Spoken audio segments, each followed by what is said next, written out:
오늘 1월 마지막 주일인데요. 우리나라는 그런 속담이 없는데 서양 속담에는 그런 말이 있습니다. 사람의 끝은 하나님의 시작이다 라는 말입니다. 사람은 하다가 안 되면 이제 끝이다. 어려움을 만나면 더 이상은 할 수 없다. 이렇게 생각을 하고 쉽게 좌절하고 낙심을 합니다. 그런데 우리가 만난 하나님은 전능하신 하나님입니다. 전능이라고 하는 말은 모든 것이 가능하다. 여러분 그 하나님을 만나고 믿으시죠? 아멘. 우리보다 훨씬 이전, 지금보다 어떤 사람들이 살아갈 수 있는 환경이 훨씬 부족했었고, 또 어떤 조직이라든지 과학이라든지 어떤 의료시설이라든지 그런 것들이 전혀 없던 시대에 살아가던 믿음의 사람들은 그 하나님, 전능하신 하나님을 믿고 살았습니다. 이 시대를 살아가는 우리도 전능하신 하나님을, 그분이 바로 엘샤다이 하나님이라고 합니다. 그 능력의 하나님을 우리가 이 시간같이 만나고, 또 그 하나님을 섬기는 사람이 어떤 일을 경험하는가를 같이 나눠볼 것입니다. 1910년이요. 1910년이면 지금부터 몇 년 전이죠? 109년 전입니다. 뉴욕 타임즈에 이런 글이 실려 있었습니다. 8월 22일자입니다. 나라로서 한국은 이번 주 사라진다. 어떤 소요도 예상되지 않는다.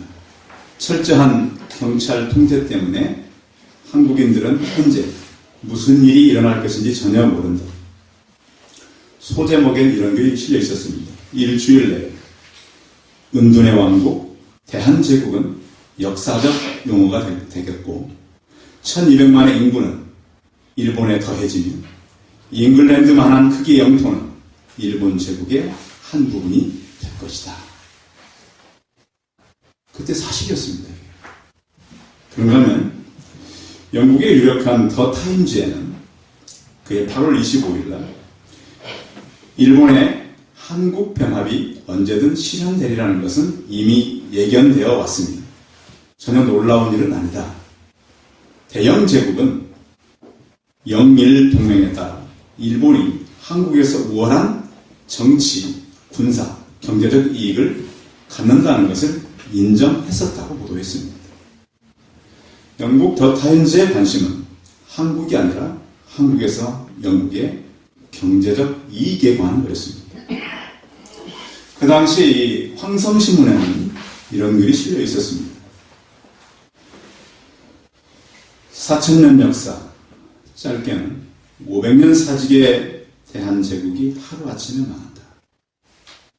장지연이 쓴 시일야 방성대국 사설 일부에는 노회된 2000만 동포여 살았는가 죽었는가, 단군일에 4000여년 이어온 국민정신은 하룻밤 사이에 호련히 망하고 말았구나.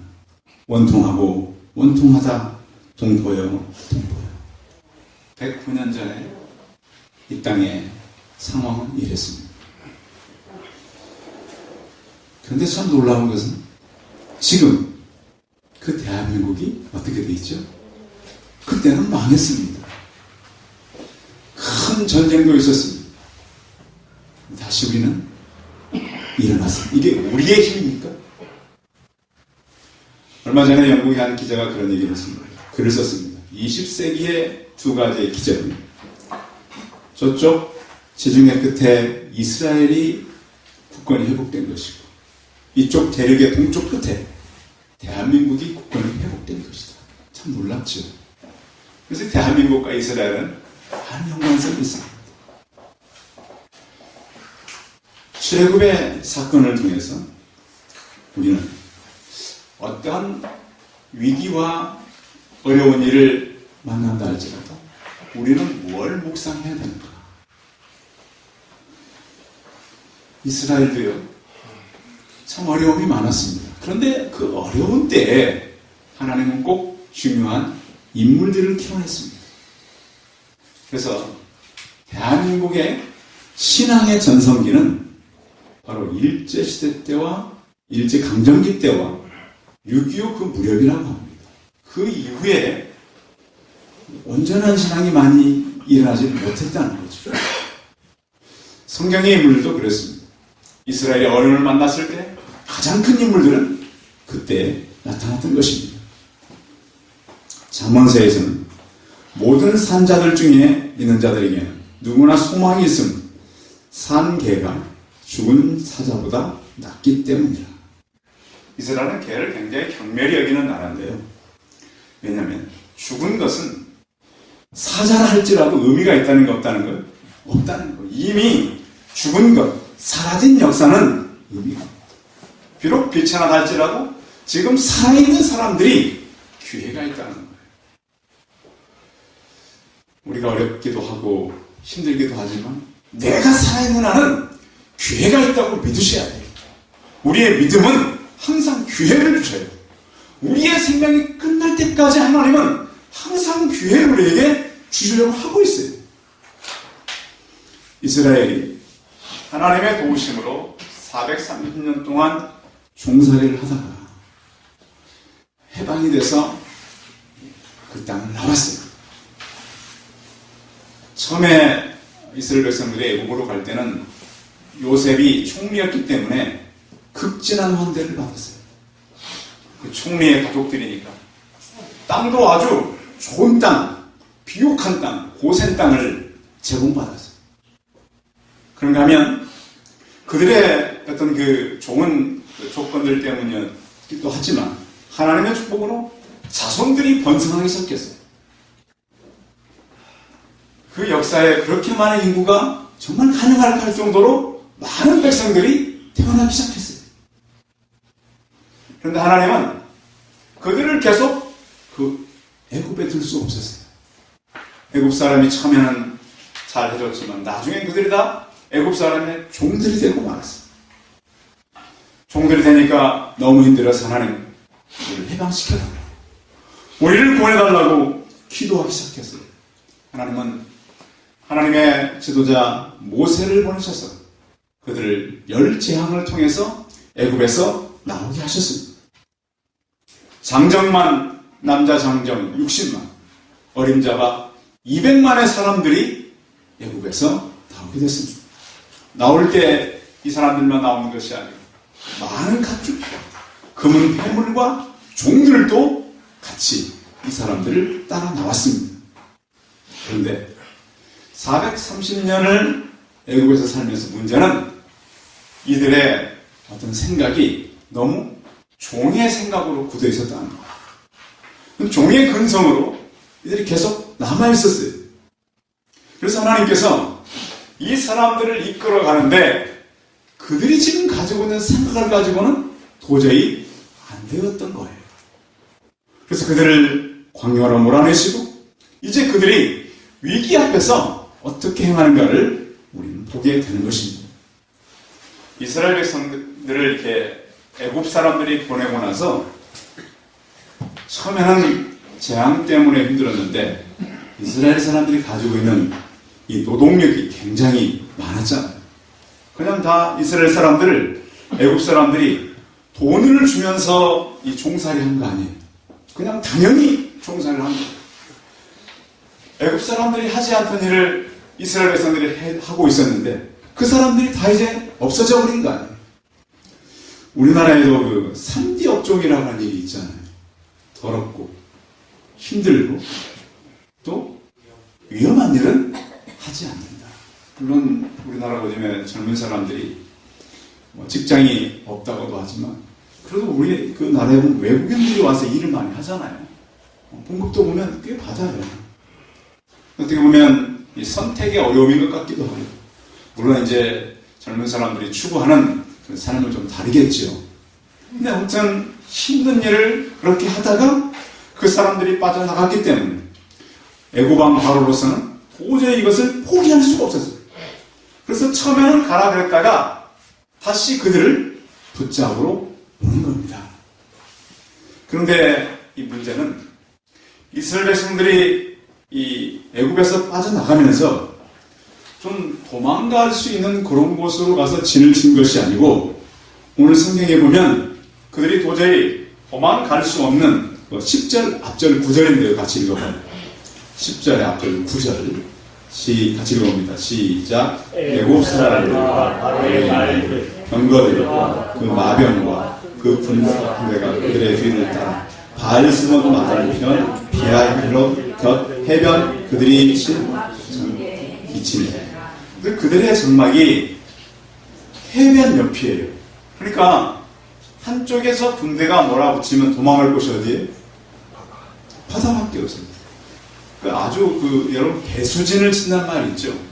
전쟁에 이렇게 더 이상 마지막 때 도망갈 수 없도록 다 군대를 이렇게 모아놓고 마지막 항전하게 하는 꼭 그런 상황이 되어버립니다. 이제는 어떻게 애국 군대가 갑자기 들이닥친 거예요. 예고하고 온 게 아니에요. 갑자기 들이닥쳤지. 뒤에는 바다지. 뭘 선택해야 돼요?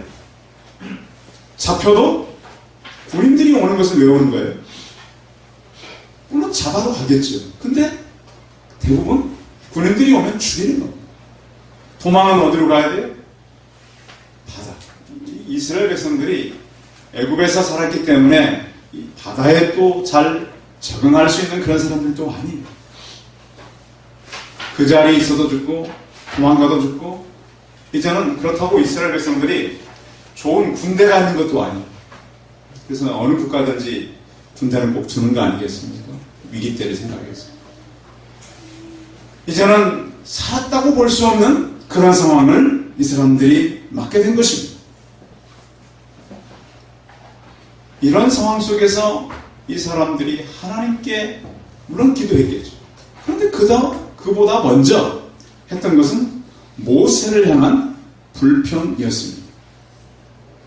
자, 11절 한번 읽어보겠습니다. 물론 기도도 했을 겁니다. 11절 읽어봅니다. 시작. 그들이 또 모세에게 애굽에 매장지가 없어서 당신이 우리를 이끌어내어 이 광야에서 죽게 하느냐. 어찌하여 당신이 우리를 애굽에서 이끌어내어 우리에게 이같이 하느냐. 어떻게 당신은 우리를 이렇게 위기에 빠뜨릴 수가 있는 거예요. 모든 책임은 다 누가 지는 거예요? 모세가 지는 거예요. 도대체 당신은 어떻게 하려고 지금 우리를 데려와서 이렇게 했느냐? 차라리 이렇게 했는 것보다 이게 낫지 않겠느냐? 그들이 생각하고 있는 그 노예 근성은 바로 이겁니다. 12절 읽어봅니다. 12절 시작. 우리가 애굽에서 당신에게 이른 말 이것이 아니냐.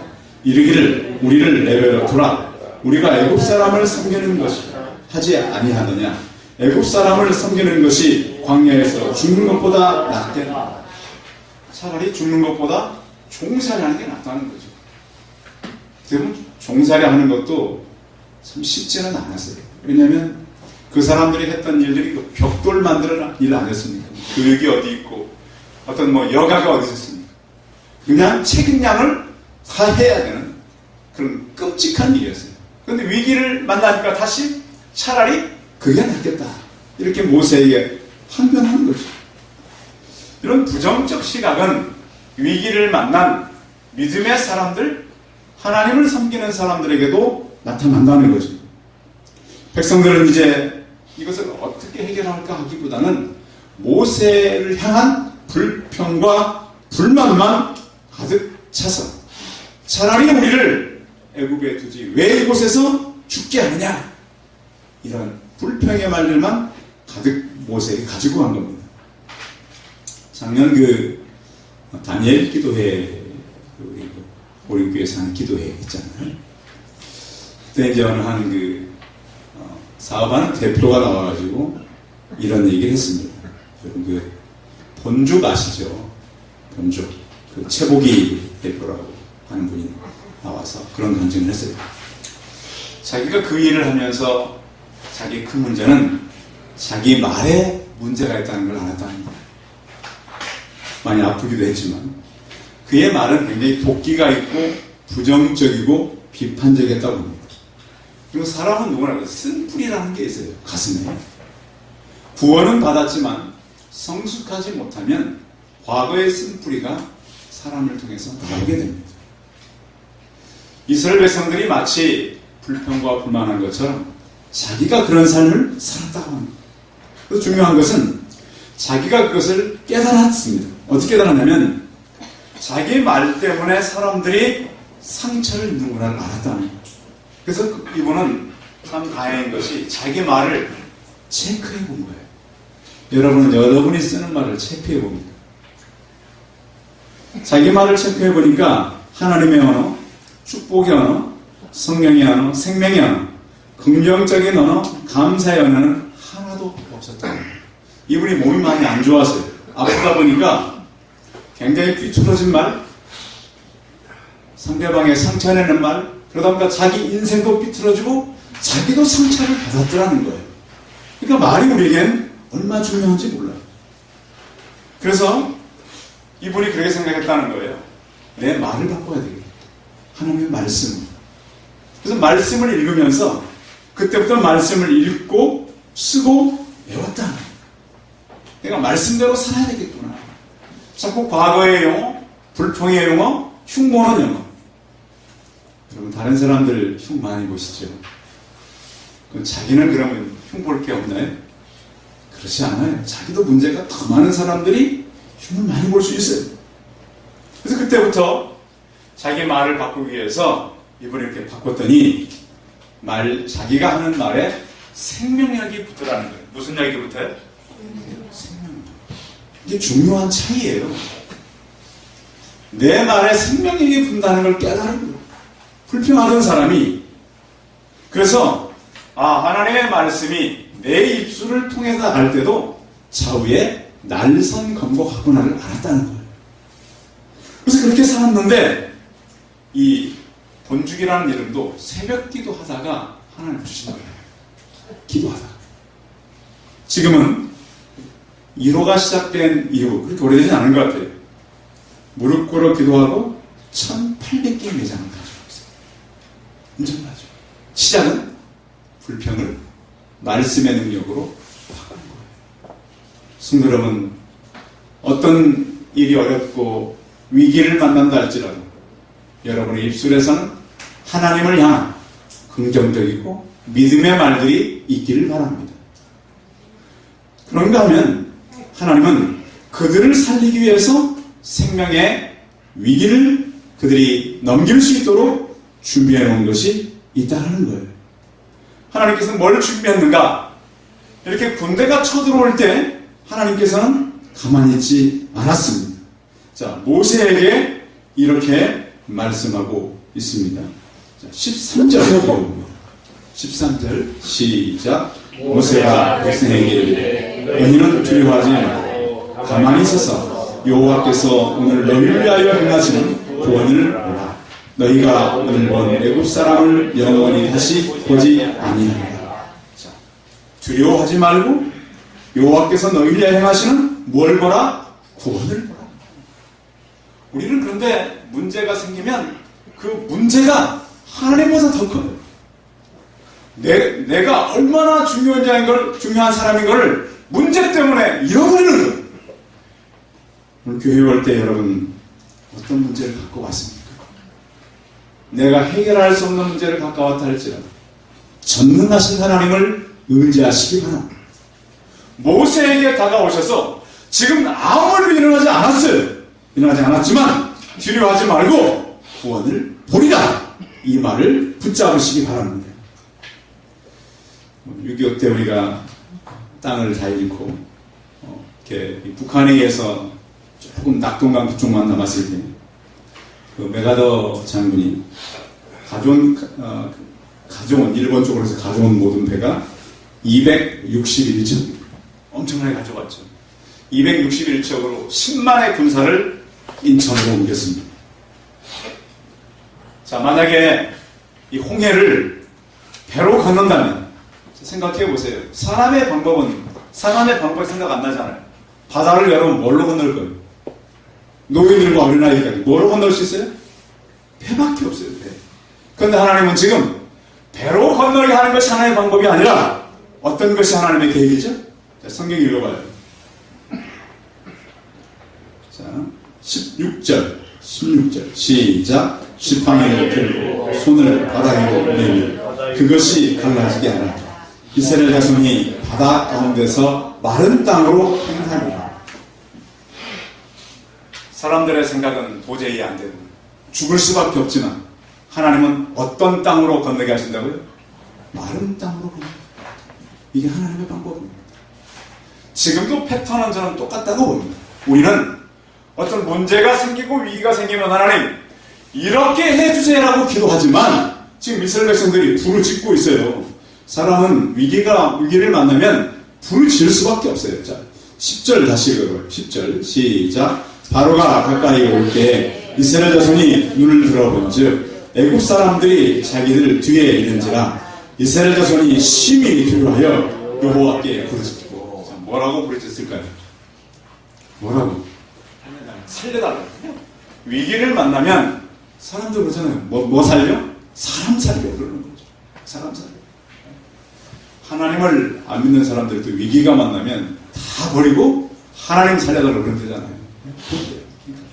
하나님께서는요, 그 위기 때 위기만으로 하나님께서 계시는 것이 아니고 그 위기 위에 하나님께서 동행하신다는 사실을 잊어버리지 않길 바랍니다. 우리는 일을 만나면 야 이제 하나님 떠나고 일만 만나서 내가 큰 일을 만났구나. 근데 위기를 만나면 우리의 믿음이 평가되는 것입니다. 하나님께서는 이제 너희를 바닷 가운데로 건너게 할 텐데 어떻게 명령하라고 그러냐면 14절입니다. 14절 읽어봅니다. 시작. 여호와께서 너희를 위하여 싸우시니 너희는 가만히 있을지라. 자, 내가 싸울 테니까 너희는 뭐 하라고요? 가만히 있으라. 이렇게 불평하지 말고 이렇게 못살게 하지 말고 가만히 있어라. 그런데 하나님께서 그 상황 속에서 뭐라고 하냐면 모세 너 왜 이렇게 그냥 있느냐 이런 행동을 하라고 명령을 하는데 16절이죠.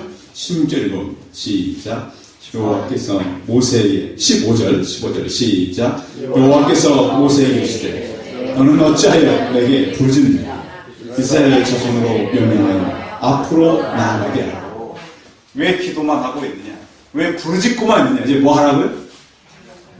백성을 이스라엘 자손에게 명령해서 어떻게 하고? 앞으로 나가지. 바다가 갈라졌어요? 안 갈라졌어요? 안 갈라졌어요. 근데 어떻게 하라고요? 하라고. 이 상황은 나중에 여호수아 때도 똑같죠? 요단강 물이 갈라졌어요? 안 갈라졌어요? 안 갈라졌는데 가니까 그때부터 물이 멈춰서 물이 쌓였어요. 이렇게. 참 하나님은 신기하죠? 물을 어떻게 쌓을 수 있어요? 사람의 능력으로. 하나님은 물을 쌓을 수 있는 분이고 또 홍해도 물을 벽처럼 양쪽을 막을 수 있는 전능하신 하나님이라는 거예요.